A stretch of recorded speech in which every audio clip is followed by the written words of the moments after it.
No, I'm not angry about it. I think maybe what's helped me with that is that I know within 24 hours the three gentlemen that planted the IDs no longer exist. Um, so they were found and eliminated within 24 hours. So that makes me happy. I won, they lost, but also I'm still here. And it was just a new path that was presented to me, and thanks to incredible support and incredible people, technology, and all the other things that have contributed over the years, I've been able to rebuild a life, a really good life, Yeah. where opportunities for somebody like me are in abundance. They're not like back in the day when I'd be sat in a little wooden wheelchair in the corner of a room looked at as the freak show. Now there's so many opportunities, and there have been since way back, since I went through rehab in 2008. There are just always opportunities to do things and experience things and meet people and create things and just take what is essentially a shit situation and make it a really good one. I bought Frankie a coffee, and honestly, it just felt right. Frankie's pod has been such a comfort, something I look forward to every week. You can really feel the heart that goes into every episode. Supporting it through Buy Me a Coffee isn't just about the coffee. It helps cover the hosting, the editing, the software, all the behind-the-scenes stuff that makes the podcast possible. If Frankie's pod means something to you too, I'd really encourage you to chip in. It's a small thing, but it goes a long way. Just head to buymeacoffee.com/frankie'spod. Trust me, it's worth it.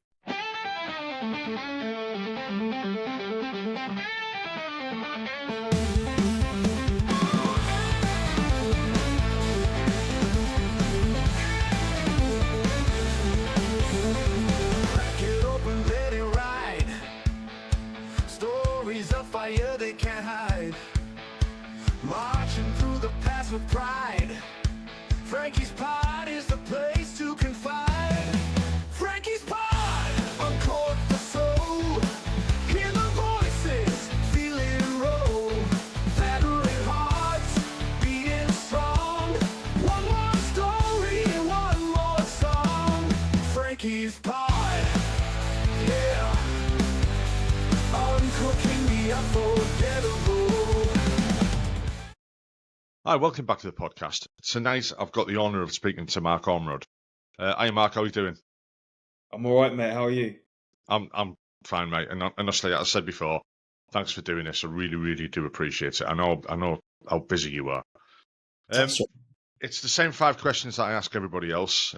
So it's just where did you grow up? Why did you join? What was it like? Why did you leave? And what have you done since? And I know you've got a fantastic story. And if anyone's who's new to this and not heard of you before, which you're in for a treat, really. This guy is amazing, so motivational. Honestly, when I first came across you, I was like, fucking hell, you know what I mean? And what you've achieved later in your life is amazing, absolutely amazing, with the Invictus Games and everything like that. Absolutely amazing. So if you just want to start off with where did you grow up and why did you join the military? And we'll just go from there. Okay. So I grew up in the same city that I live in now, Plymouth, in Devon, which, if you don't know, is on the border of Cornwall and is a huge military city. So we've got large naval base here, HMS Drake. We have Royal Marines headquarters here, Stonehouse Barracks. We've got 4-2 Commando, 2-9 Commando, many reserve units. And we are not far from many other military units in and around Devon. So I guess it was a little bit inevitable that I was going to go into some branch of the military at some point in my life. But also, growing up, all of my friends who I grew up with just happened to be older than I was. And so as I was coming to the end of school, my compulsory education, they had already left and they had gone on to various different things, some to college, some to university, but some to the military. And I think I had at least one friend in each branch. of the military. I also, grew up in the 80s and 90s. I was a big action movie fan, big fan of Stallone and Arnie and all those boys, and the kind of movies they make. It's all muscles and explosions and guns and that kind of stuff. And I think a combination of the two kind of led me down that path. So I was actually 15 and a half when I originally joined. Yeah. My friend, who was in the tank regiment based in Germany at the time, took me down to the career centre when he was on leave. And I spoke to the army recruiter. I got all the paperwork because my parents had to sign it because of my age. Took it home and then found out that I had an uncle who was a retired Royal Marine. Now, the thing that kind of still gets me now is that I didn't know who the Royal Marines were when I was a kid, even though the headquarters is in Plymouth. I'd never heard of them. I just thought that if you wanted to be a soldier and do all that stuff that Rambo did and Arnie and Commando did, then you joined the army, right? Yeah. So we arranged that same week, actually, a trip to go and see my uncle, who lived halfway between where I am in Plymouth and Exeter, Exmouth kind of way. So it was about 25 minutes away. And we went up and saw him, and he lived on this big converted barn, like a farm complex. And he had horses and dogs and chickens and all that kind of stuff. And I remember walking in the front door of his house, and the first thing I saw was like a giant framed citation, which had a giant shiny silver sword on top of it and a green beret hanging on the end of it. And the citation was like a roundup of his career. He had done 22 years. He'd gone from Marine to captain. And that was kind of like a summary of everything that he'd done. The sword, because he had commissioned to become an officer, is what he was presented when he commissioned. And the green beret is obviously the green beret of the Royal Marines. And he sat me down, talked to me about his 22 years service, where he'd been, what he'd done, how challenging it was, but how rewarding it was. He gave me a little bit of an idea, I guess, of what life could be like if that was the route I took and if I was successful. And so I went home that weekend. The following week, went back to the career centre, spoke to the Royal Marine recruiter, and I mean, just the experience was just different. Like the aura that this guy had was different. The energy he had was different. He scared the shit out of me, if I'm honest. And then he put a VHS cassette in the TV video combi and showed me the recruiting video. And I think my jaw just hit the floor. I just remember seeing, guys patrolling through the jungle up to their chest in water, covered in cam cream. Then they were skiing up mountains with massive packs on their back. Then they're parachuting out of planes, fast roping out of helicopters, doing all this cool stuff, assaulting beaches in raiding craft. And I was like, wow, I didn't see any of this when I went down to the army place. And it just looked so much to me like these movies that I'd watched growing up. So I was like, that's what I want to do. I want to see if I can do what my uncle did, see if I can become a Royal Marine. So I took the paperwork, went home, got it signed, sent it off, went back to school, finished my exams, got 10 GCSEs, which is all you could do back then. 9 of them were A to Cs. 1 was a D. So I could have gone to college, potentially university, but didn't want to. My focus was set from that moment. Your mind was made up. Yeah, and then, funnily enough, as I started running around Plymouth, getting my fitness up, going to different gyms, trying to meet people that had been in the Marines or were in the Marines, I started to notice things more. I started to become more aware of the Royal Marines that were in the city, the soldiers that were in the city, the Navy guys that were in the city, and started to feel a little bit of a sense of belonging, like a pull towards that kind of life. So between finishing school, I had to wait a little while. This is 2000, I think. So the internet is just slowly creeping in at this point. And I eventually got a letter that arrived at my parents' house inviting me to try a 3-day potential Royal Marines course, which is just a 3-day thrashing at the Commando Training Center, where they just, everything's 1,000 mile an hour. It's just press ups, sit ups, pull ups, fireman's carries. Everything's at full pace just to try and, I guess, weed out those that aren't ready. And then also, I guess, give those men the opportunity to see if that's the life that they want to live. Because it's all right seeing it on the internet and wanting to be Rambo in a flick with Stallone, but the reality is very, very different. So I went up and I did that, and I passed that first time. I didn't get any injuries. Wasn't the fittest, wasn't the fastest, wasn't the strongest, probably the dumbest. Just didn't want to stop. And you can do anything for 3 days, right? And that was kind of my mindset. It's just like, it's just 3 days of bullshit. I'll just keep going. I'll be home soon and I can rest. Got through that. Got sent home with a training program and a kit list. And then again, just waited. They just said, wait until another letter drops on your doorstep. Carry on with this training program. It was just the basics: run-ups, pull-ups, runs, pull-ups, push-ups, graduating into booted runs, that kind of stuff. And then eventually the letter would come and invite me to start recruit training, which it did. I think it was around Christmas 2000 it came, inviting me to start recruit training in February 2001. Bloody hell. I mean, it's like the bit where you spoke about your uncle and that. I mean, that's give you a really, really good insight. But the recruiting bit of the video and the difference between the Marines recruiting and the Army's recruiting. I remember when I joined the Army in 1985, and I come home on leave, and my mate wanted to join the Army as well. The careers office in Hartlepool at the time was a combined careers office. Right. So I took him down there, basically. So, yeah, it's great, join the Army. But he wanted to join Marines.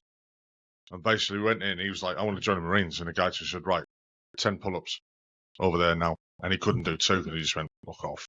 Go away, train, come back. In the end, he went in the, I think he went in the RLC, I think, in the end. I lost touch with him in the end. Okay. But, yeah, I mean, the difference, I mean, recruiting now is totally different to back, even when it was when you joined. I don't think it's as good now that it's not being done by the military type of thing, the civvies that do it. The beat up for you beforehand, I mean, that's good that they give you a list, they give you a goal to achieve as well before you ended up turning up there to get you to a certain standard. I mean, when I turned up at training, I wasn't ready for anything like that. You know what I mean? It was fucking hell. I joined junior leaders, and I've never been the quickest runner in the world. And if anybody knows me, they'll know what I'm on about. I struggle to run, and it was all a bit of a shock to me. And that's nowhere near the standard that you guys were at. I mean, how did you find training when you first turned up? Shit. It was shit. I was 17 years old. I'd never been away from home before. I was a terrible runner. So I used to be 6'2", and at my heaviest, like 16 stone, and just heavy, like flat-footed, heavy, clumsy, and awkward. Just was not built for running. You put a bargain on my back and point me on a bearing, I'll go all day. Up and down hills all day long, slow and steady. Yeah. But when it comes to running, I was always in the last 10% with snot coming out my nose, tears running down my cheek, sick all over my chest. Just an absolute blubbering mess. But I just didn't ever stop. I just remember the times when I was in extreme pain, blisters, shin splints, literally throwing up as I was running, thinking I'm never doing this again, ever. I will carry on until I am medically pulled off of this run or this yomp or whatever it is, but I will not stop because I do not want to repeat this in 2 weeks' time or 4 weeks' time, whatever it is. And, if I'm halfway, 3/4 of the way, what's the point? Like, just keep on pushing through it. And that's how I got through it. Never the fastest, never the fittest, never the strongest, just the dumbest that just didn't know when to stop. You What know, were the and instructors like with you? in what way?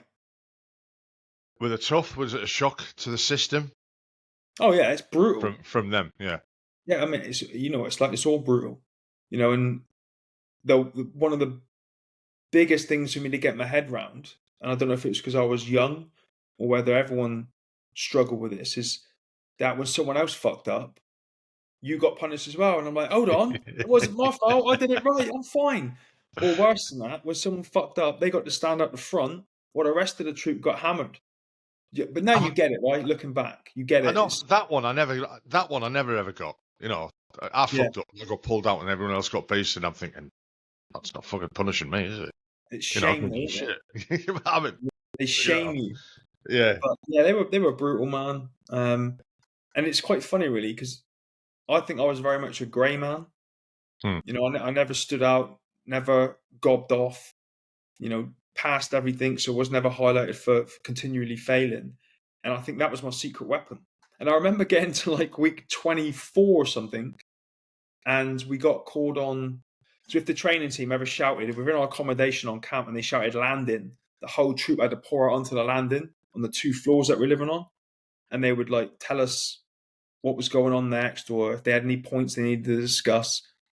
And I got highlighted for something, and my troop sergeant was like, "When did you join this troop?" I'm like, "On the first day in February." He went, "Why didn't I know about you?" I'm like, "You probably did, Sergeant. I just keep my head down and crack on." And he's like, "Carry on doing that then." And that was it. I just had another 6 weeks to go. But that was the secret. Just do as you're told, shut your mouth, and keep passing everything. That's how I managed it. I mean, it's famously like some of the toughest training you can do. It's one of the longest courses you can do in the military. And, I've known guys who've gone down to, like, say, 2-9 Commander, because I was artillery, like I said, and done the course, and some of them failed and come back, and it is what it is. So the sense of accomplishment for you, for actually completing training and getting through and getting your green beret, how was that? Oh, it's insane, mate. Because I mean, what you're saying is right. It's the length of the training, I think. The 3 days I talked about. Like I said, anyone can sustain misery for a short period of time like that. But when you've got it week after week after week after week, and you know it's coming, and then you go home for Christmas, and you've got all that comfort, and you've got to come back to more misery, and you go home for summer, and your mates are in Iron Napa, and you're having the best time ever, and then you've got to go back to that misery. It's just, that's why it's probably more of a mental thing than it is a physical thing, because the physical thing's progressive, and like I said, again, I wasn't the fittest, fastest, or strongest, but I could somehow just mentally brush all the bullshit aside and know that it was going to suck and just let it suck. And back when I did recruit training, it was 30 weeks. Yeah. If you do factor in leave, Christmas, Easter, summer, and you do it first time, which I managed to do, it's still the best part of a year. So if you get injured, you've got to go through all that mental trauma of watching your troop carry on while you're stuck. Then you've got to watch them pass out. Then you've got to fix yourself and get back into a troop and then redo what you've already done. I mean, we used to, I still do, but we used to all take like real pride in being what we call an original and getting from day one to pass out without failing. And we used to look down on people that got injured.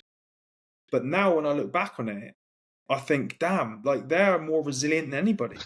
So I don't know if I don't know if I could have stuck it out of being sat there doing nothing, recovering, and then just watching the guys that I join with progress and deploy and all this stuff. Like mentally, you've got to be really strong to deal with that. Like even stronger than going through in one hit.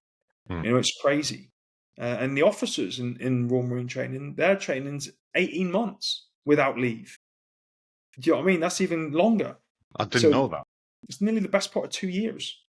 And all of their criteria, like their commando tests, they got to do them quicker than we do. We've got to do like our 30 miler, and I think it used to be about 8 hours, and they've got to do it in something like 7.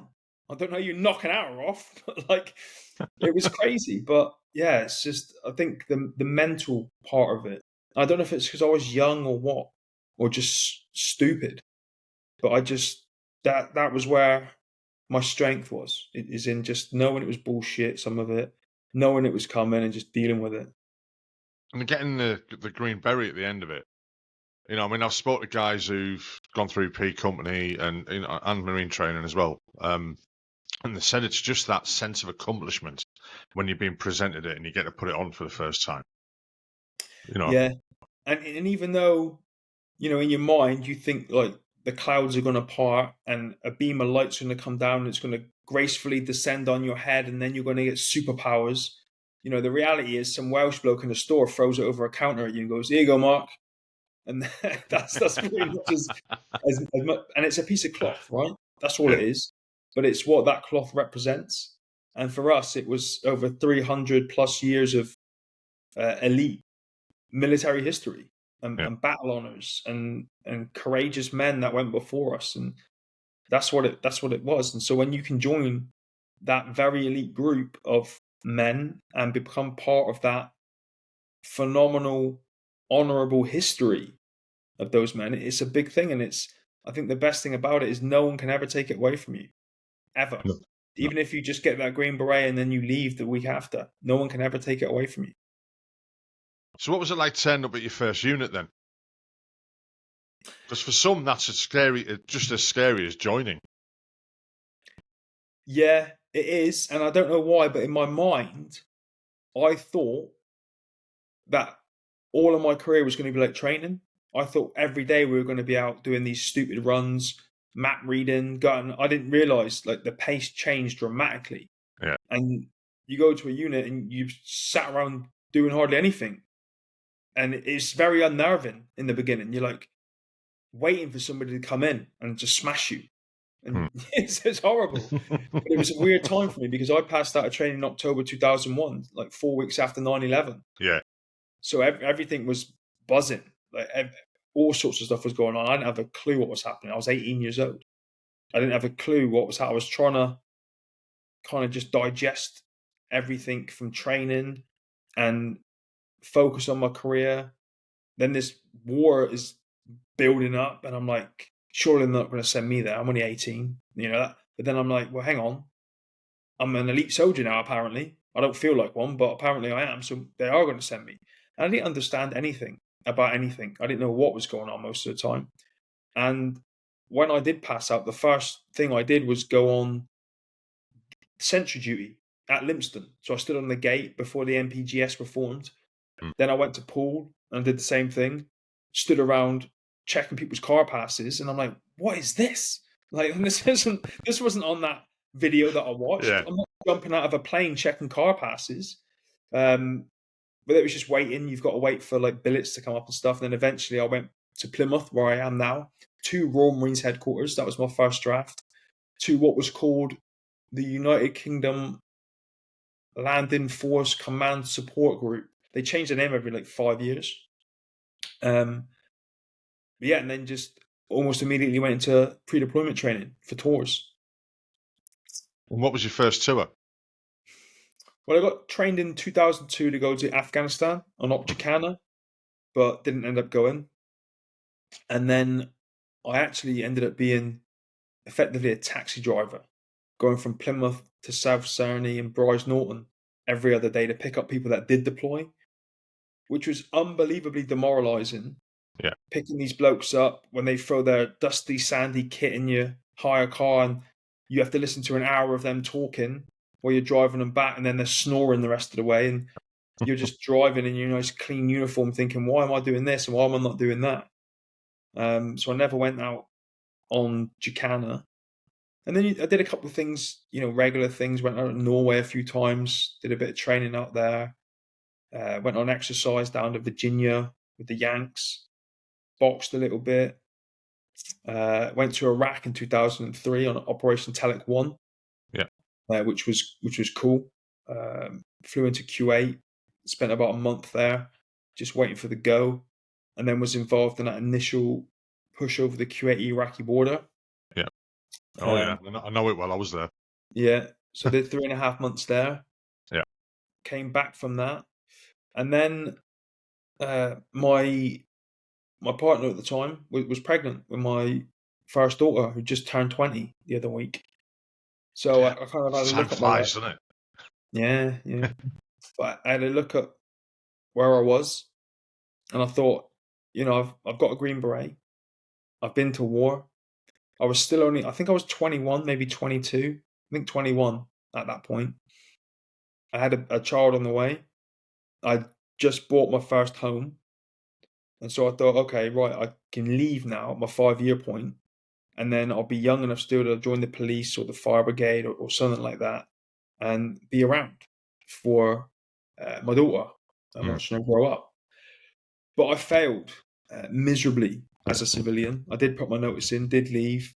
We separated about halfway through that process, so I was still serving when we did. I flew out to South Africa. I retrained as a bodyguard, spent 6 weeks out there training with the intention of coming back, and I thought what I was going to do was walk around London in a fancy suit, protecting celebrities, diving in front of bullets and all this kind of cool stuff. But that isn't the reality of that world, not for You everybody. definitely watch too many films. I know. I thought it was Kevin Costner. But failed miserably as a civilian. Was working as a nightclub doorman, constantly in trouble. Not because I'm a bad person or a bully, but they had just regulated the industry in 2006, and you needed a license. So they were cracking down on everybody to get rid of all the thugs and the bullies from the 90s. And then just decided to rejoin. In 2007, life was pretty bad. I had graduated from sleeping in my car to a friend's sofa to then renting a spare room while working as a doorman. So decided, this isn't the way I want my life to be. It's not going the way I want it. So I went back to the career center, a different one this time. They had moved locations, spoke to the recruiter. I'd only been a civilian for about, I think, 11 and a half months or something like that. So no need to do 30 weeks training again. Just did the weapon handling test, APWT, BFT, and then was back in early 2007, ready to pick up where I left off. So returning back to the unit, did you go back to the same unit or? No, I went to 40 Commando. So I left Plymouth, went up to Taunton, went to 40 Commando. They were next on the rotation for deployment to Afghanistan. That had become the main focus again at this point. Yeah. Iraq was kind of in the background. So I just jumped into my unit and started training, ready to go out for a 6-month tour of Afghan, which I was very much looking forward to, mainly because everything felt like a mess. And I thought getting away for 6 months, saving some money, writing down some goals, reprioritizing my life, actually developing a plan for my career this time instead of just coasting through it, and really taking charge of my future kind of excited me. And I thought I'd have a lot of time to do that while I was out on a tour. So kind of relished the opportunity. And joining back up, did you have a sense of relief? Yeah. That things were starting to the ship was starting to get sorted. I just felt like I was back home. I was back around good people that understood me. They understood my mindset, my mentality, my sense of humor. I didn't feel people did in the civilian world, and it was a struggle. So it was good to be back around those people, and people that hold themselves to a really high standard as well, and push me to be better. You get yourself around people in the military like that who are of a certain mindset, and that mindset is to always be striving to be better, to be the best in your field. And that's what I thrived on. I coasted through the first couple of years of my career, and I don't regret it because it was fun. And you do what young lads do, and you go out and you party and you drink and you fight and you do all that stuff. But when I came back in, I was reinvigorated and focused. I had a plan. I knew what I wanted to do, and this tour was going to help me take that first step. So what was the tour like then? Very different to Iraq. Yeah. Iraq I found personally quite boring. We got involved in a few things, but nothing that terrified me, really. Didn't fire a single round in Iraq. And then when I went to Afghanistan, it was totally different. Very kinetic, very dangerous. You know, I had firefights nearly every day, sometimes in my underwear at 3:00 in the morning, getting bombed every day, you know, sat taking a dump, and then rockets and mortars come raining down on your camp. Just crazy, mate. It's just stuff that you try explaining this stuff to some people, and it just seems like something out of a film. You know what I mean? Like out of a movie, when you sat there, you know, on the toilet, and then you hear the whistle. It's about 50 meters away. A mortar explodes in the middle of your camp, and you haven't even wiped your ass. You know what I mean? It's crazy. But that tour was nuts, and it's I don't know. I'm grateful for the experiences, because of how they developed me as a person. Do you know what I mean? Yeah. Like if you can handle those kind of situations and eventually get to a place where you can handle them with a relative level of calmness and composure and stoicism, it serves you very well in the rest of your life, I think. I mean, the thing is, you get used to it as well. Exactly. You know, being in that environment. I suppose it's almost like you can kind of get addicted to it, addicted to the adrenaline or the action, and then when it's not happening anymore, or when it goes quiet, you're like, what the fuck's happening? That's worse. Yeah, and I never really understood that until probably these last couple of years. And it, you know, you start, if you want to get a little bit spiritual, you start questioning like what's the point?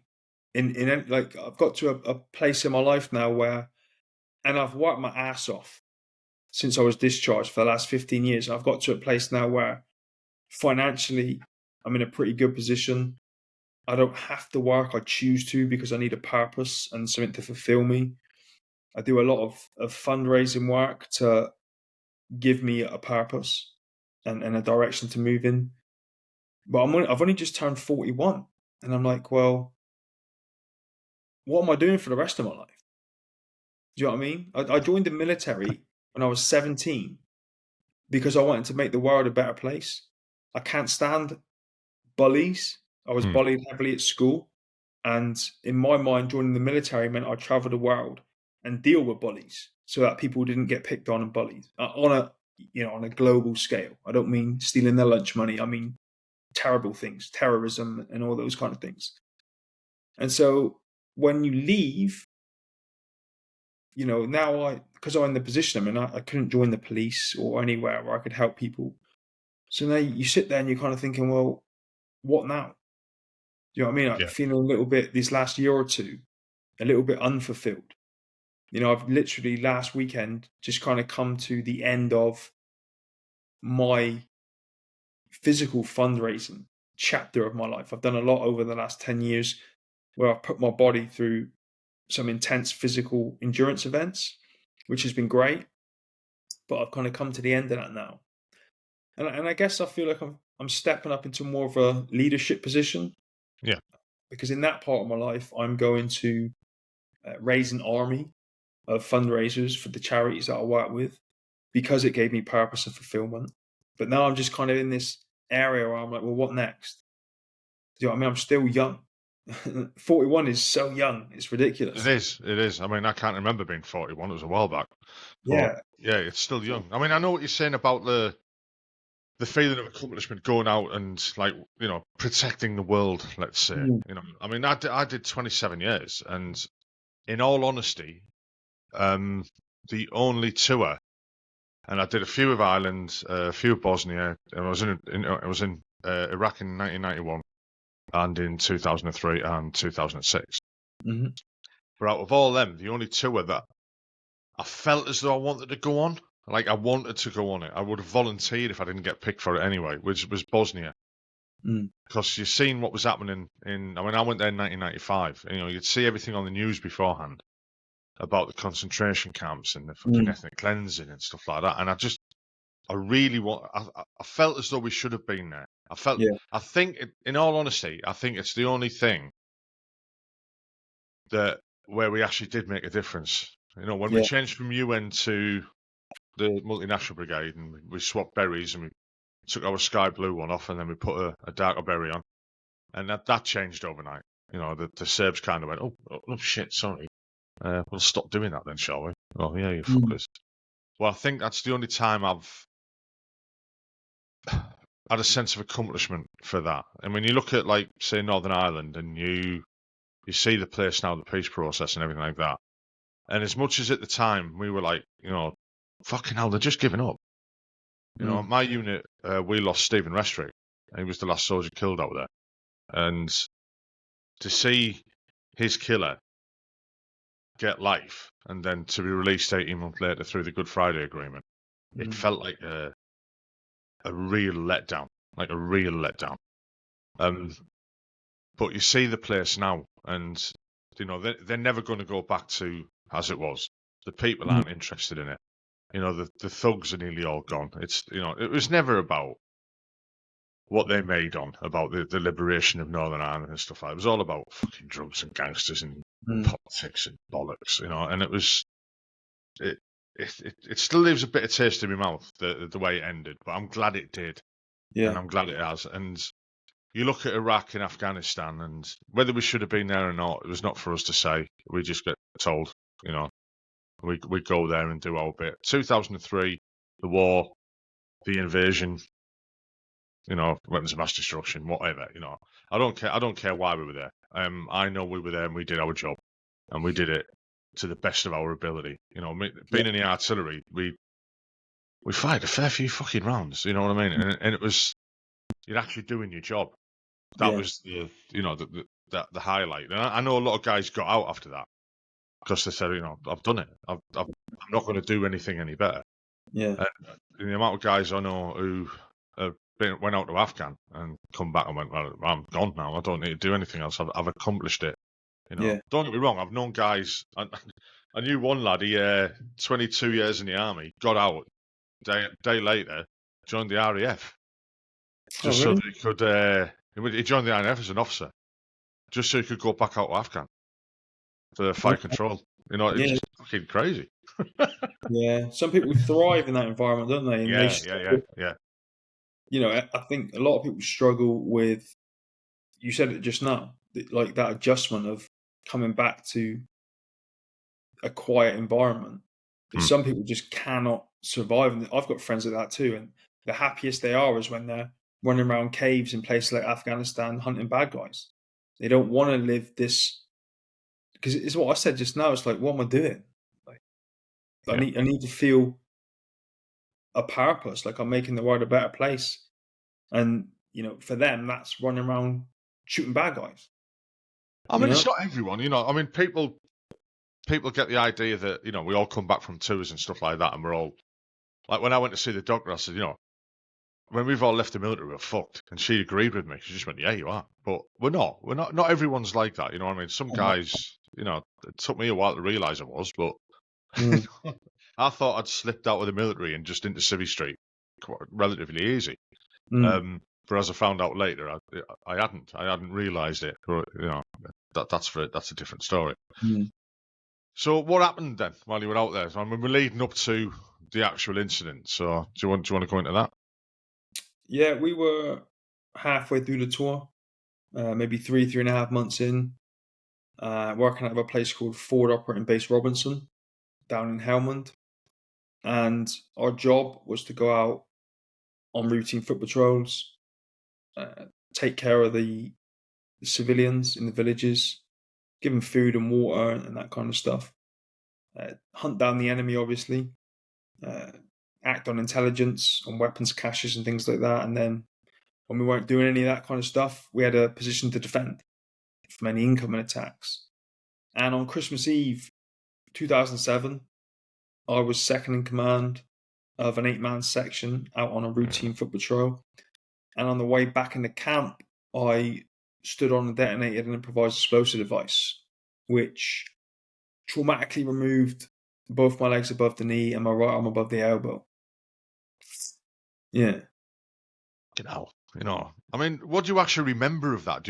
I mean, I've seen you mention it before on other interviews and stuff like that, and I think the way that you talk about it or the way you recount it is fucking very laudable. I mean, you don't sound angry about it sometimes. You know what I mean? You don't like you're not ranting and raving about it. No, I'm not angry about it. I think maybe what's helped me with that is that I know within 24 hours the 3 gentlemen that planted the IDs no longer exist. So they were found and eliminated within 24 hours. So that makes me happy. I won, they lost. But also I'm still here. Yeah. You know, and it was just a new path that was presented to me. And thanks to incredible support and incredible people, technology, and all the other things that have contributed over the years, I've been able to rebuild a life, a really good life. Yeah. Where opportunities for somebody like me are in abundance. They're not like back in the day when I'd be sat in a little wooden wheelchair in the corner of a room looked at as the freak show. Right. Now there's so many opportunities, and there have been since way back. Since I went through rehab in 2008, there were just always opportunities to do things, and experience things, and meet people, and create things, and just take what is essentially a shit situation and make it a really good one. I mean, things have changed, over the years. They really have, and I think it is down to Afghanistan and Iraq. They're not only obviously people getting injured and fucking killed and stuff like that, and it's bringing it to the public's eye as well. But the whole system of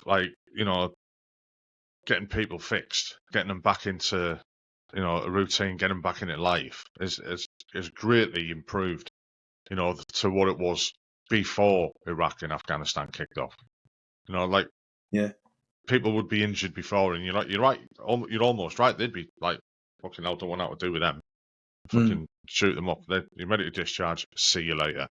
And they'd suffer. Now, I mean, going back to the actual incident itself, do you remember everything about what happened? I mean, yeah, every single bit of it. And I think I've heard you say that that's one of the things that has helped you as well. I think so, yeah. Because when I met lads in rehab, 95% of them were knocked unconscious by the force of the blasts that injured them.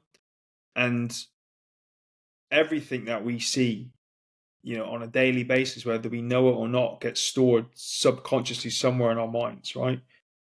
So I think that a lot of them, either if they were knocked unconscious or they've just chosen somehow subconsciously to block it out, it comes back at some point. And that's where post-traumatic stress might come from, night terrors, those kind of things. And touch wood, we're 17 years, I think, into my journey or something, 17, 18. And I've been fine in that regard. Never had any. I make a good living telling that story about how I got injured. I have no issues doing it. I found it quite cathartic in the beginning, explaining it in detail. I've got gory slides that go along with it. It's never bothered me. And for that, I'm very grateful. But I think because I remember it, that's helped me to deal with it. I mean, recounting it a lot as well. I mean, I've discovered that the more people talk, the better it is. Yeah. I've spoken about my journey lots and lots of times on the podcast and to other people, and I've discovered with doing this for the last year that allowing people to talk as well. I've had people come on the podcast and nowhere near as, let's say, famous as you. And giving them the chance to talk about their life, their issues, has helped them. You know what I mean? And it's helped me as well, and then the odd person who listens to this as well. I've had people message me and say, thanks for doing this, because you know, it's helped them. It's made them look at things in a different way as well. I mean, I read about you. They did something special with you on the helicopter with the intravenous, didn't they? Yeah, because of the massive blood loss that I suffered, they couldn't get any intravenous lines into me to give me fluids through my veins because they'd all collapsed. And 3 days before I was injured, whoever's in charge of the military medical world had green lighted this new technique to be used where if you can't get intravenous lines into the veins, you can take a drill and you can drill into the patient's tibia and fibia. The problem is I didn't have any tibias and fibias because they'd been ripped off by this landmine. So the two medics on board, Charlie and Millsy, decided to drill into the front and back of my hip bone and see if they could get fluids into me that way. Now, from what I understand, this was literally a brand new technique what they were making up on the spot. It had never been theorized, never been tested, none of that stuff. And they just did it through lack of options. You know, both my legs were gone, my arm was gone. The closest thing I think to my tibia or fibia was my hip bone. So they just drilled in there, put intravenous lines in. The first time it failed. They said they couldn't quite get the line to bite because my skin was too loose. So they corrected themselves, tightened the skin, went back in, said the second time the lines bit, fluids went in. About 3 minutes later, I was awake because I'd been clinically declared dead on the helicopter. And 3 minutes later, I was awake again. So, yeah. I mean, I bet you bought them a pint afterwards, didn't you? Yeah. But it's funny, right? Because even now, I will still hear a story or meet a person who in some way was involved that day. And there are thousands of people, like from everyone who sent an email, made a phone call, you know, to the people that saved me on the back of a Chinook and the lads that are on the ground that saved me there. And they are the reason that I live my life the way that I live it. If I sat here and told you just what I know about the multiple different ways I could have and should have died that day, but didn't because of people's actions and expertise and knowledge, like it's fucking ridiculous. There's no way that I should be here right now. Even if you just go back and said you stood on, but I mean, the device I stood on was an anti-personnel mine with a warhead of 107mm Chinese rocket on top. So even the fact that couldn't have exploded directly upwards because it would have incinerated me, must have been at some sort of an angle. And everything from that second to the fact that I was as big as I was and as fit as I was, and you know, potentially the heat from the blast cauterized my wounds, which is why I didn't bleed out in this 12-foot by 15-foot pit that I was sat in waiting to get evacuated. All these things led up to me waking up in Birmingham 3 days later. You know, I'm thinking, you know, not at that point, but many weeks later, I need to live my life in a certain way to honor these people, because I know it I don't want to get all tree huggy, but someone upstairs was looking out for me, and you know, this happened to me because someone believes that I was strong enough to be able to deal with it. And all those things that happened along the way, every tiny little action led to me surviving, which has led on to, you know, more children, careers, you know, all the things I try and do on social media to motivate and, you know, inspire people, all the way through to right now, where, you know, just a couple of weeks ago, I became part of a mentoring company with some Army commandos and Royal Marine commandos, where now we're taking all of our experience and qualifications and knowledge and everything, and we formed a mentoring company where we now provide coaching and mentoring for people based on everything that we know. And it's all led me to this point because I've got some very unique experiences and perspectives and things that have happened in my life, which I can use to help other people. Yeah. You know? Well, most definitely. So road to recovery, I mean, the road to recovery, it's a long one, isn't it? So how were you from when you got to Birmingham?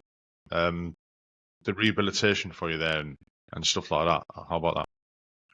So it was a week in intensive care, 5 weeks in hospital on top of that, and then straight into rehab. That's quick. That's fucking quick, that. Yeah, I ate a lot of KFC, mate. It's great for recovery. It's not. And eventually I was going to be issued my prosthetic legs. But when I got to rehab, I guess that was where the real challenge started. I mean, the 6 weeks in hospital, you're just laying there full of tubes and trying to rest and recover. But when I got to rehab, the first issue that I had was that I was the first triple amputee they'd ever dealt with. So there was no recovery pathway for me. We had to make it up as I was going. Second problem was, because I had so many burns and cuts and scars that hadn't healed, I had to be very patient, and I couldn't just get the legs and go. Yeah. And patience was not my thing back then. I want to say, I get the feeling that was hard. So I had to really put my ego in check and have a word with myself and just say, these guys are the experts. They know what they're talking about. Don't be a dick, because if I just go, right, give me my legs and let me go, then I could end up in surgery again and I could delay my progress. So I had to be very patient, which I found as a struggle. But eventually they gave me the green light. They gave me the prosthetics. We started learning to walk again. It was unbelievably difficult. And I do often compare it to what I thought Royal Marines training was like as a 17-year-old, mentally and physically, just exhausting. But what made the difference for me, I think, was that I knew, as I had known from a young age of about 12 or 13, that if I wanted to be the best at anything, or to master anything, or to at least get really good at it, the quickest and easiest way to do that is to find a mentor who's already done it before and just get them to help me. So I found a guy in America who had been hit by a train in 2002 and lost both his legs and his arm, and he was killing it as a triple amputee. Didn't use a wheelchair, still surfed, swam in the ocean, ran, did everything, lived on his own, no carers, none of it. And so the short version of this story is that I emailed him, told him my story. We became friends. He introduced me to his rehabilitation team over in America. I asked the military if I could go and meet this guy and train with him because he could teach me. I had to be very careful that I didn't feel like I was disrespecting the staff. Yeah. Because they're all very highly trained and very capable. But there was this opportunity here to meet somebody and learn stuff that you can't learn from a textbook or a university class. The MOD said no, I couldn't go. So after many late night conversations with my wife, she convinced me that although I wanted to be the good soldier and do what I was told, in a couple of years, these people weren't going to be in my life. So it was probably worth taking the risk to go anyway and then get disciplined when I come back and deal with it then. So that's what I did. 9th of June 2009, I went AWOL, jumped on a plane, flew out to Oklahoma City, met this guy, Cameron, and his team, stayed out there for 3 weeks. They hammered me for those 3 weeks. Couldn't take a wheelchair, couldn't take anybody to help me, had to go completely on my own. And it's always difficult to explain to people who haven't been in my situation, not just how terrifying that is at that early stage of rehab, but how exhausting it is to drive from Plymouth to Heathrow. That's bad enough on its own. To then figure out how to park your car, to drag all your cases yourself when you're on 2 prosthetic legs, wearing a prosthetic arm, to navigate an airport and all the stress that brings, to do the security, to get on a plane, to fly to America, to have a switchover flight, to get on another plane, run through an airport, hope your bags are going to be there, and then land in, Oklahoma City with a bunch of strangers with no top cover, no help, no support, in absolute agony after having traveled for a day and a half, sores, blisters everywhere, with no wheelchair, no respite, literally just go to sleep, get up the next day, and we'll go. And it was brutal. It was 3 weeks of just brutal training. But I knew that it was going to have a positive effect long term. So I just tried to be smart. I tried to make sure that I got as much good rest as I could get. I just started at this point changing the way I ate to fuel me a bit more, to kind of lose some weight and to give myself more energy. So that was quite useful. And also like help me heal quicker, from those sores and cuts and bruises and get stronger. So that, I eventually got through that 3 weeks, and the 9th of June 2009 was the last time I ever used a wheelchair. I don't own one. You can come to my house. When I found out about that, I was fucking blown away. I was like, what? I mean, I just, obviously I can't understand what you've gone through or how you deal with your life or whatever, but I'm just in fucking awe of that itself. No wheelchair. It was fucking brutal. Fucking do everything. I can imagine. I really can. It was brutal. It's fucking unreal. Honestly, I'm not a fucking fanboy. You know what I mean? But I just find that absolutely amazing. Really, really, really do. I mean, what type of like training were they giving you? I mean, I've just got visions now of Stallone getting dragged up and down a fucking hill and throwing ropes about, and you know what I mean? It was a little bit like that, but it wasn't. So it wasn't. You got to imagine, I'm not an athlete, if you like, training for a fight or an event. I've got montage music playing in the back of my mind now. Yeah. But this is like training for life. Yeah. And so one of the things that they were doing back in the UK, and again, I don't mean this disrespectfully, but we weren't even really allowed outside with prosthetics on in case we fell over. So all our rehab was done in a clinical environment in between parallel bars where it was safe. Whereas when I went to America, when I landed, as soon as I got there, I had to I didn't know what to expect, right? So I'm exhausted, and I think when my bags come on the carousel, and I've got 3 weeks worth of supply, so it's my big suitcase, I think, oh, they're going to grab my bag for me, and they'll help me out, because they know I'm tired and sore, and they're like, get your bag, Mark, let's go. So I grabbed it, and I think that time, it pulled me over as it was going around the conveyor belt, and I hit the deck, and everyone in the airport staring at me, and I feel like a tit. But I got up. Then you go to the car park was on the first floor, so I start walking over towards the elevator, and they're like, no, stairs, but not manual stairs, but what are they called? Escalator. Escalator. So I'm like, are you kidding me? Like, why don't we just get in the elevator? Like, no, we're going to go up the escalator. So I went up the escalator. It was okay going up. On the way back, when I went down, I fell down the escalator. That's a different story. And within 15 minutes of getting out of the airport, it was about 9 o'clock at night. I was driving a car at night on the wrong side of the road. And I was like, oh shit, this is going to be a pretty interesting 3 weeks. And then I got to one of these guys' houses. He'd had to stay at his house, was completely wiped out, took my legs off, went to bed, got up the next day, blisters, bruises, sores everywhere. Had a real good stretch out on his bedroom floor. And then I had to put my legs back on. Normally, I would have got in a wheelchair at this point, but I wasn't allowed to take one. So I just had to put the legs back on, and it was agony. Like absolute agony. And it took me about 10 minutes of walking around his house to warm up. It was the same every day. Just pain, warm up, get on with the day. And the training was just, it's not what you think. So these guys are still working. So we would go to their office, which was a prosthetic clinic where they made people's legs and arms and stuff. And then while they were doing what they were doing, there was like a hill out the front. So this is where the montage comes in. So it's like up and down the hill, up and down the hill, up and down the hill, trying to learn the technique. Then there's stairs, up and down the stairs, trying to learn how to do it. Because I'm missing both my legs above the knee, in the UK, they said you can't do things like that. You have to walk down hills sideways. You can't do stairs. And yet these guys are showing me that you can.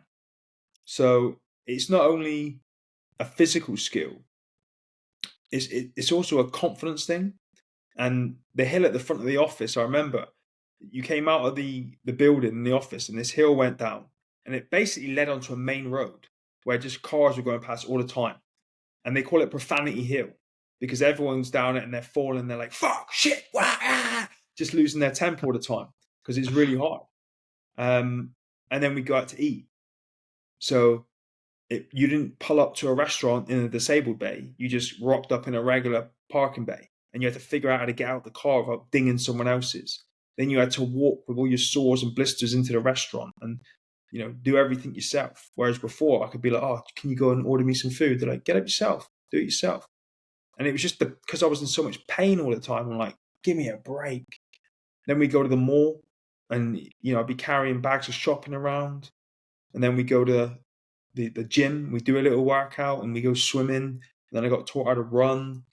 And it was just basically living normal life. What you would do in normal everyday stuff, driving a car, going to the mall, going to the movies, going out to eat, going to work, all those kind of things. But it was stuff that at that point wasn't included in my rehab in the UK. So it was just teaching me to live again outside of a clinical environment. But it was hard.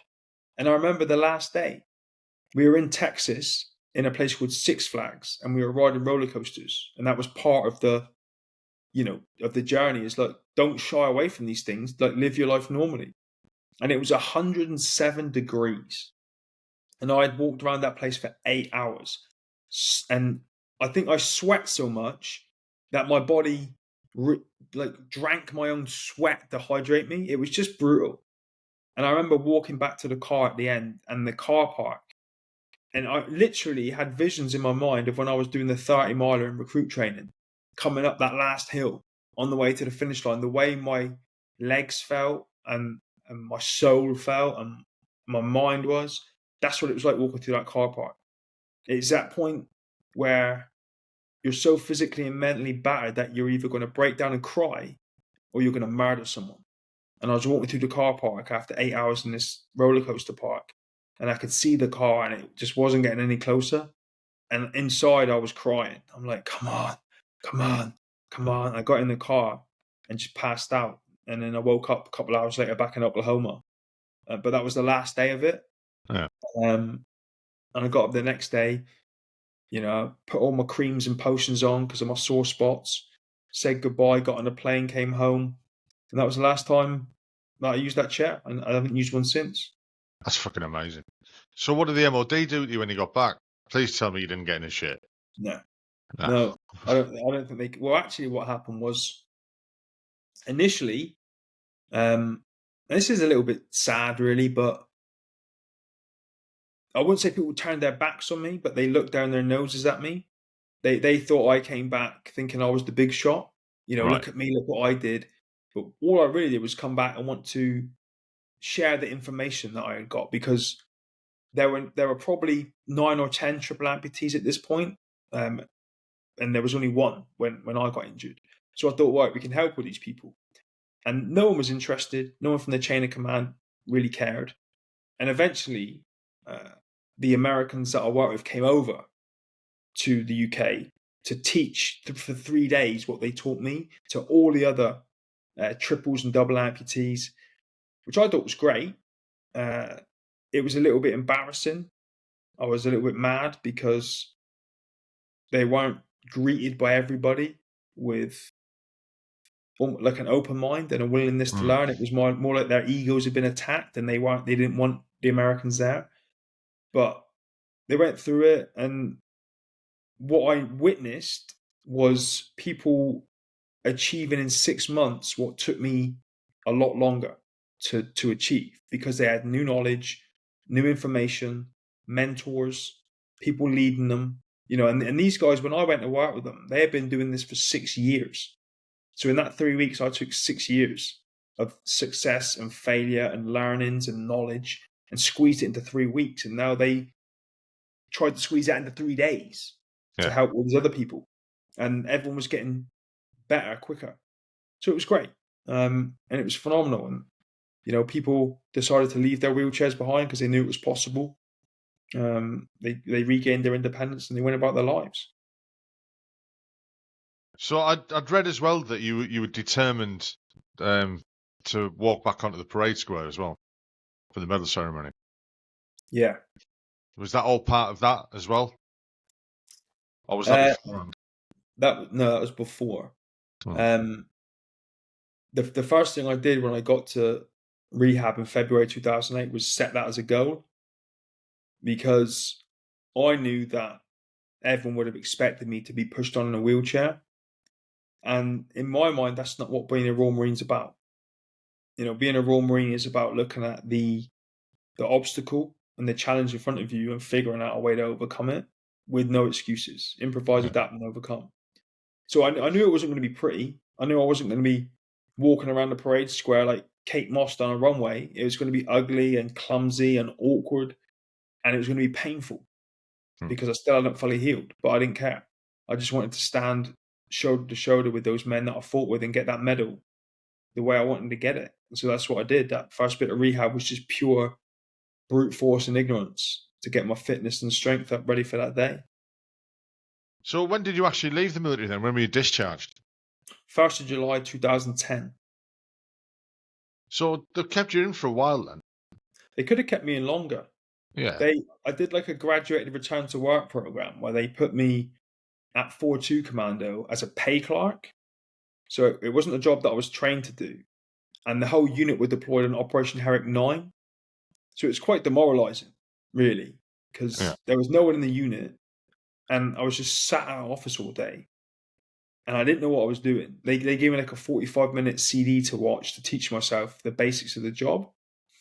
So I was like, okay, right, I don't want to do this, but my options are limited, so I'll embrace it. So I tried pushing to go on a course to learn and do that as a job, because I didn't really know what I wanted to do outside. I didn't want to leave the military, but they wouldn't send me on the course.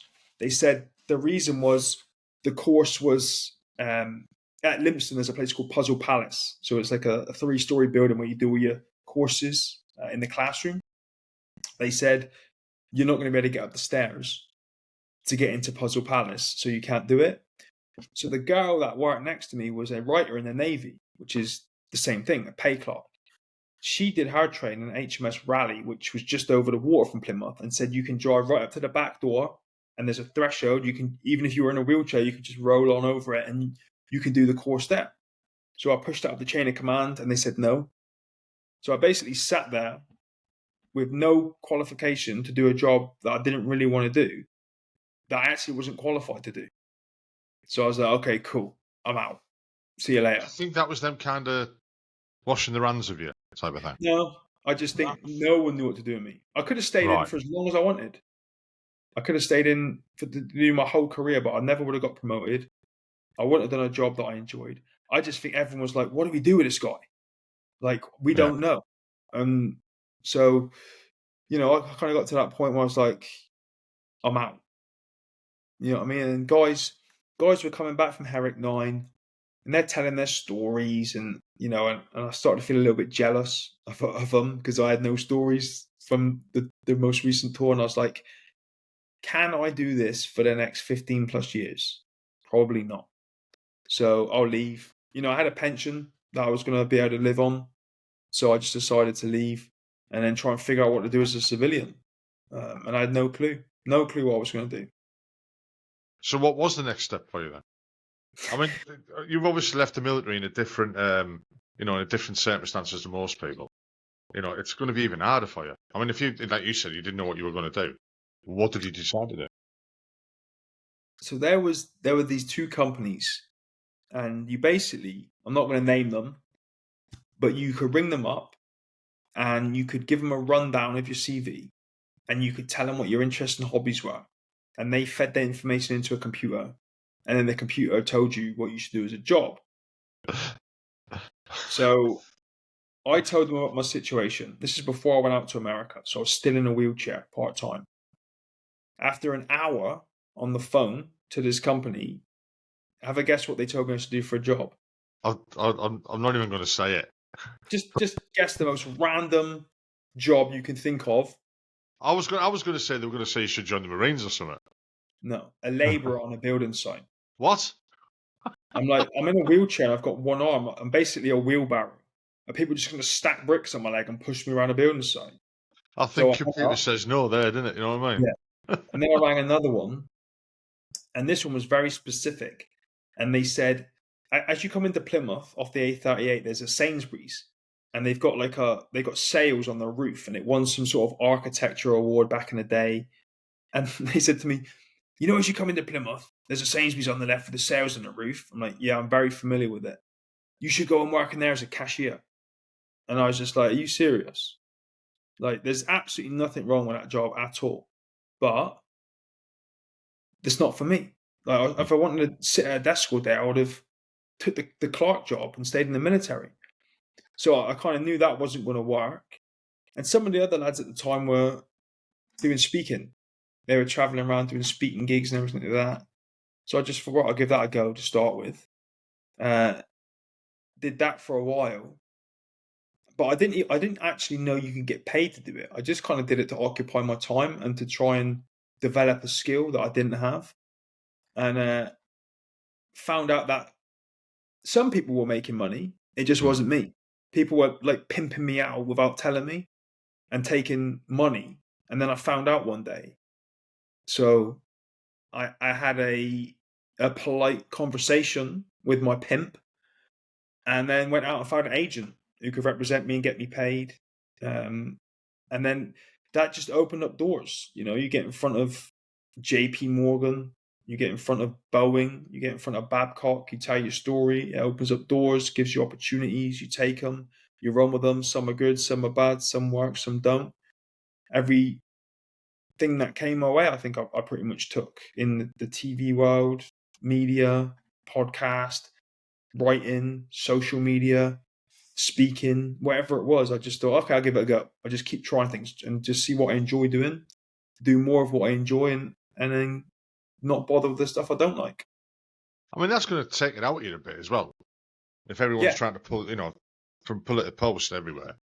I suppose if somebody else is getting fucking paid as well, that'd really grip my shit.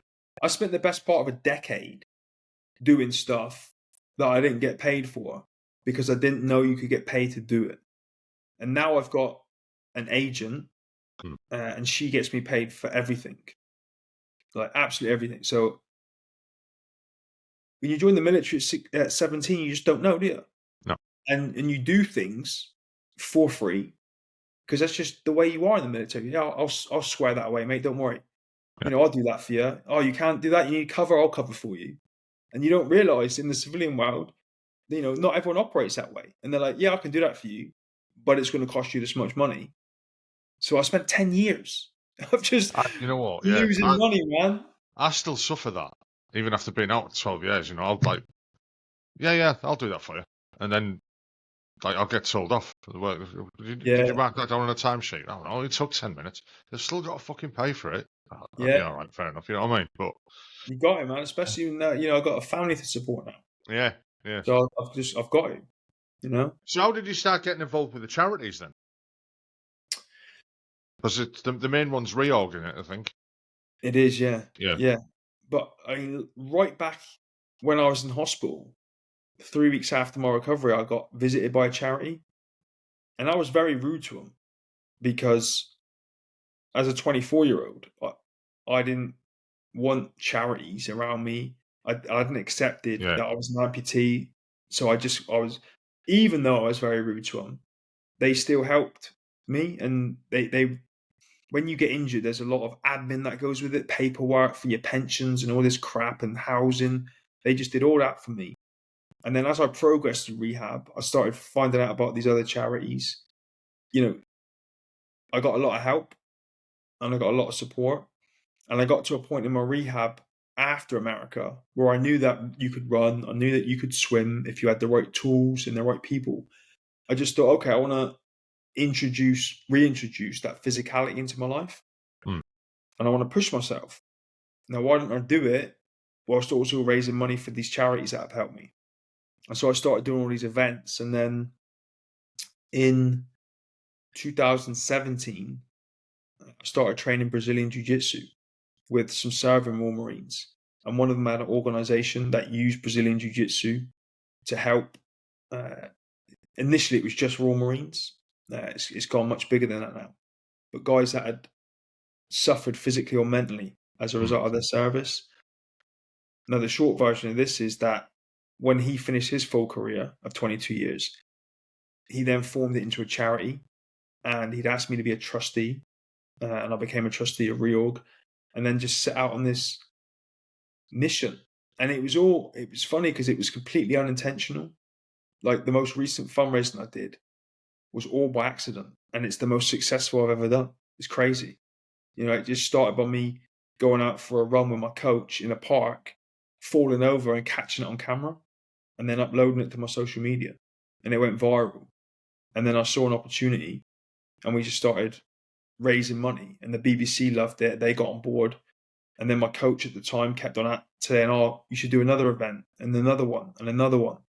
And we just did runs and swims and bike rides and 24-hour events. And last Saturday, I just set a world record pulling a 2.5-ton truck. We're at 7,000 pounds now.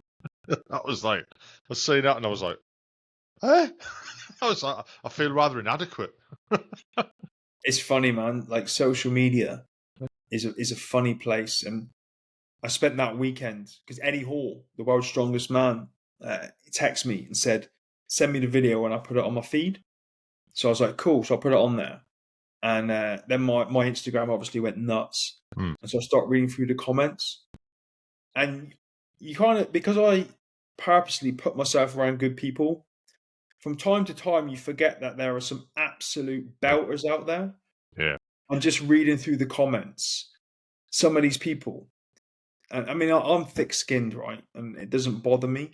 Some of it baffles me, though. Like, people with their complete lack of common sense. Some people saying that it's easier for a guy with no legs and one arm to pull a 2.5-ton truck than it is for an able-bodied person. And I'm like, I'm pulling 2.5 tons with my glutes and my core. No calves, no quads, no hamstrings, no toes, no knees, no ankle, nothing to drive with except my ass muscles and my core. And they're like, "Oh, it's easy." And I'm like, Jesus Christ. And I've been I can't even fucking think how they come to that conclusion. I know, but then when I click on their profile and I look through their pictures, I'm like, okay, I know the kind of person you are. Still live at home with your mum in the basement. You know what I mean? But there's some very toxic people out there, I must admit. One thing, and one thing I've discovered over the last year is and I don't even like to admit it, but there's some fucking toxic veterans out there. Oh yeah, there really is. It's as if they can't stand seeing someone else survive and prosper. Yeah, and do you know what else I've noticed? And I've worked in the veteran world a long time, and so I don't really like saying this, but I'll say it because it's true. There's a lot of entitlement out there as well. Yeah, like people with their hands out going, "Well, I've been in the military. Give me this, give me that," and I'm like, that's not how it works. Like, you can't. You don't just join the military because you want things in return. And I intentionally stay away from those people now. I find it very hard over the years just to not voice my opinion about certain things online, because it never. The thing I've discovered about the world is online. If you want to kind of put it into like a metaphor, if you like, if someone jabs you in the face with a comment online and then you knock them out of a right hook, all of a sudden they want to be a victim. Yeah. And then you become the bad guy. And I'm like, it's not even worth my time. And that Eddie Hall situation, I spent the entire weekend just trolling people. I just couldn't help myself. It's the first time in years. And I was like, right, you guys are getting it now. And it was just, to me, it was banter. But the amount of people that would say something about me and then I'd hit them back and they'd cry about it because they didn't like that I made them look stupid publicly, that they would cry about it. Do you know what I mean? I'm just like, This is the world we live in now. A bunch of crybabies that they think they're clever online, but then when someone claps back and embarrasses them, all of a sudden they want to be a victim. And it's a lot sad. of that, There's a lot of that. I mean, I'm quite lucky that this isn't a very big, podcast channel count or whatever It you will want be to after call this it. episode. Right, I've Number fucking one, deleted check it. out Joe Rogan. Yeah. Fucking hell, yeah. I've been lucky that I've not experienced any of it. I've had the odd thing on TikTok where people have just said shit, you know what I mean? And I've found it hard not to respond to it. And I thought, if I respond to that, it's just going to go down a rabbit hole, and I'll end up fucking losing my rag, and I'll look a cunt. So I've just ignored it, And like I say, I've been lucky. I've not really had much of it, but it's when it's not directed at me. It's so I put clips of the podcasts on TikTok, and I've never had it on Facebook or Instagram or Twitter or any of them. It's always been TikTok. I think that's the fucking most vile fucking place you can be. It's got kids on it. Yeah, but I mean, it's. You see, I went on the first time I ever seen TikTok. I went on it and I was like, "What the fuck's this?" And then it gets to know your algorithm. And all I was getting was loads of women trying to get me to go on their OnlyFans page. So I was quite happy with that. I was like, "Well, it's cool." Yeah. And then I must have looked at something else, and that algorithm changed. And I was like, "This is shit." Yeah. But it's like, it is a fucking toxic place, and it's just like, oh, fuck off, But it's not. It's when they say something that's not aimed at me. It's aimed at the person I'm talking to. Like say it was you. They aim it at them, and you're just like, well, no, stop it. But on the other hand, it raises the post count, the comments and stuff like that. So one of the guys had said to us, always try and find a controversial bit to put online, because that's what people react with and stuff like that. And that's to me, it's a bit clickbaity, type of thing.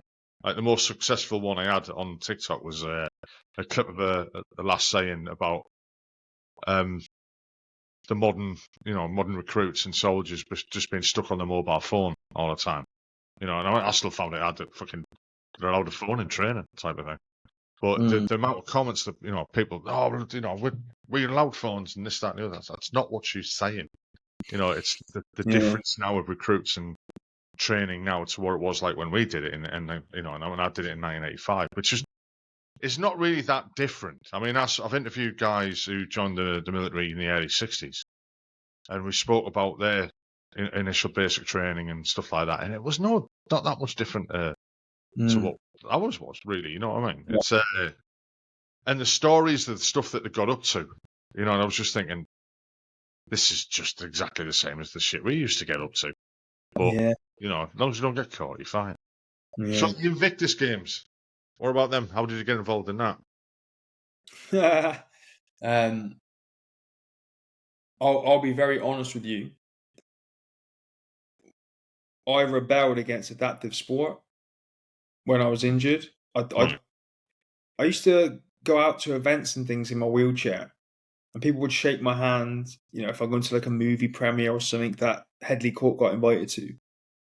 And people always used to say to me, when are you training for the Paralympics? And I was like, is this the only thing you can do as a disabled person, is be an athlete? And so I rebelled against it, because I thought I found it very condescending.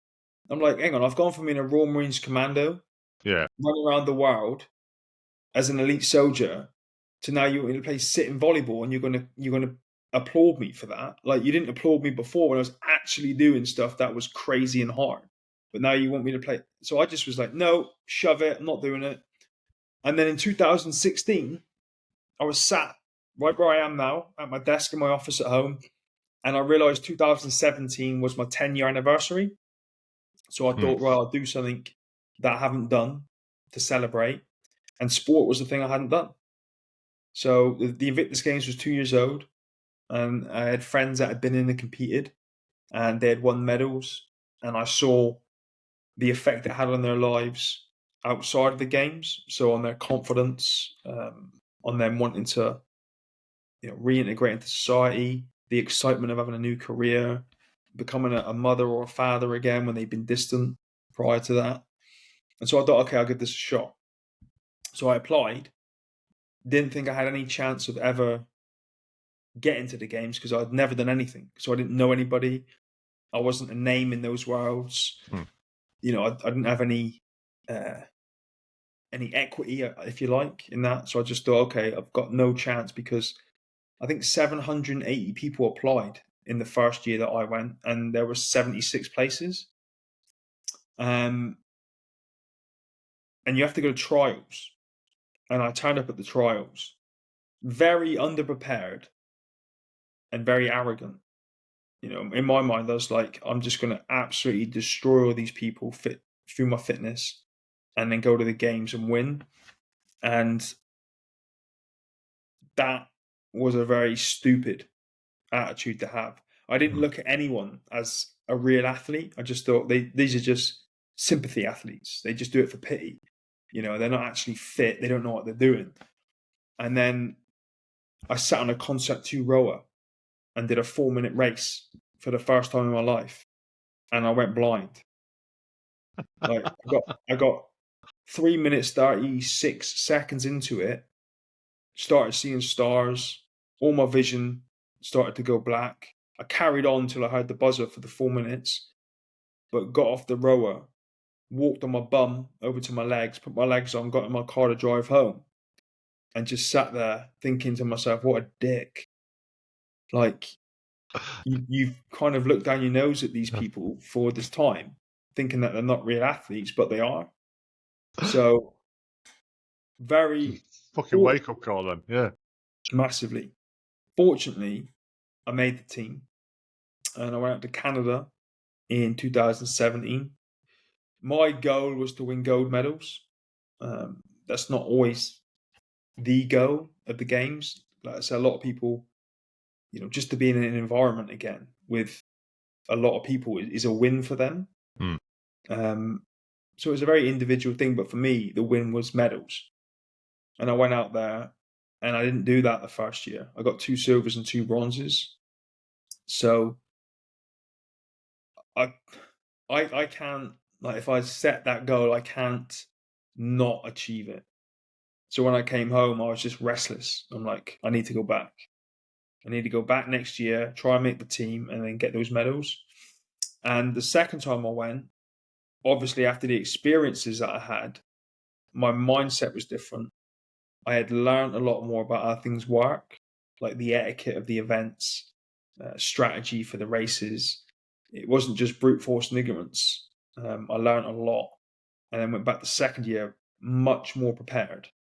And I think that year I got 4 golds, a silver, and 2 bronzes. So achieved my goal of getting the gold medals. I only wanted to get 2, but ended up with 4. And then that was it. Retired from the Invictus Games while I was on top. And why not? Yeah, I mean, you like you say, you've achieved what you set out to do. Yeah. You know, I mean, what's the future hold for you then? The future for me now, and it's taken me a long time to get here mentally, and it's taken a long time for me to be able to say this comfortably. But the next 9 years of my life now, from 41, I started when I was 40, it's for the 10 years from 40 to 50, is focused on business. So I want to make an unbelievable amount of money. Not for the reasons that you might think, because I'm not a very fancy person.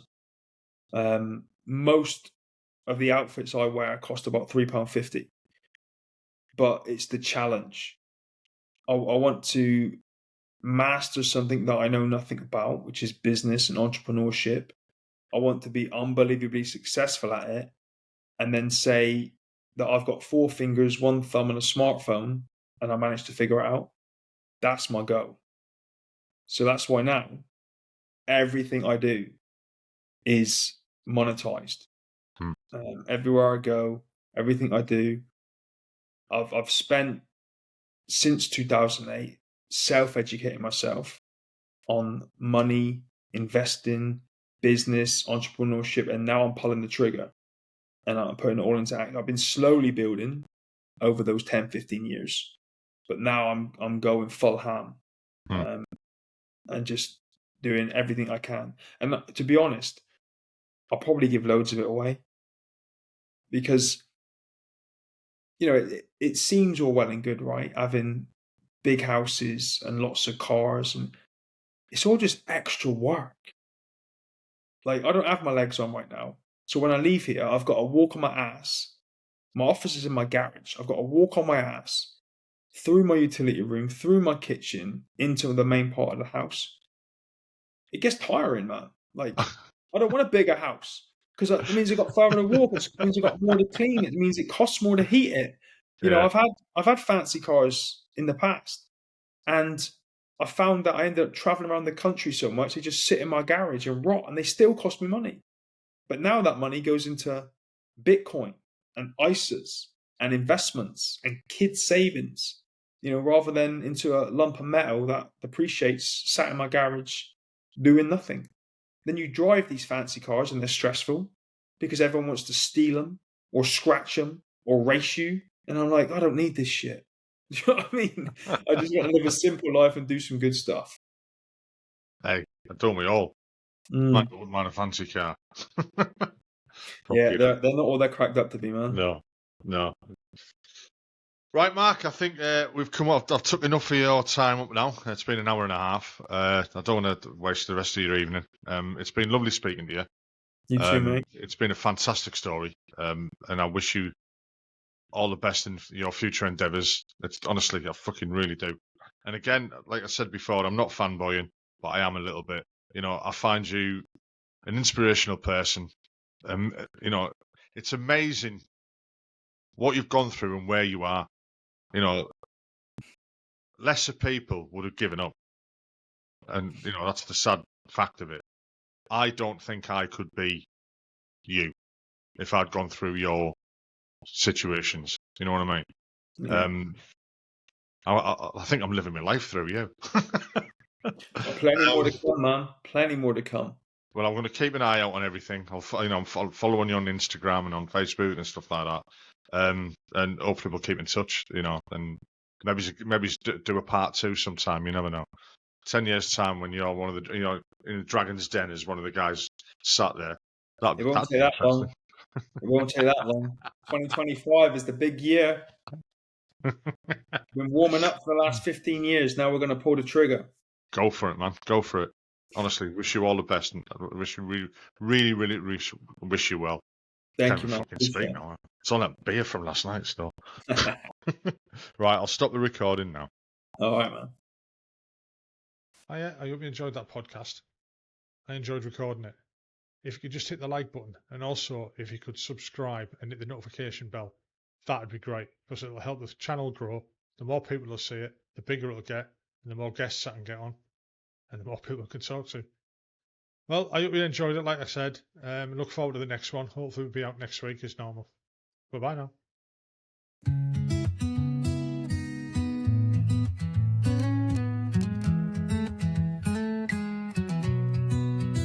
Pull up a sandbag, swing that old lamp low. There's tales in the silence that only vets know. From deserts and jungles to skies far and wide, Frankie's pot's where the stories reside. Boots in the mud, hearts in the fray, letters from home that never could say what the eyes of a soldier remember at night, now told in a voice clear and right. So lean back, mate, let the stories flow. In Frankie's pod, the real ones show. With a laugh or a tear, we honor the brave. Every voice a memory we save. Pull up a sandbag, it's your turn to speak. Where silence once stood, now stories leak. A compass of memories, scarred but true. Each tale a tribute to what they've been through. Not just the glory, the pain speaks too, but in every word, their courage shines through. No medals here, just a mic and a name. But in this circle, it's all the same. A brother, a sister, a comrade in arms. Every tale told holds wisdom and charms. So lean back, mate, let the stories flow. In Frankie's pod, the real ones show. With a laugh or a tear, we honor the brave. Every voice a memory we save. Pull up a sandbag, it's your turn to speak. Where silence once stood, now stories leak. From dawn's early light to the eve's gentle sight, their spirits live on in the stories that fly. Through struggles and triumphs they stand side by side. In Frankie's pod, where their hearts still abide. So here's to the ones who've walked through the fire. With every sandbag we lift them higher. In the warmth of this space, together we'll stand, sharing our tales hand in hand.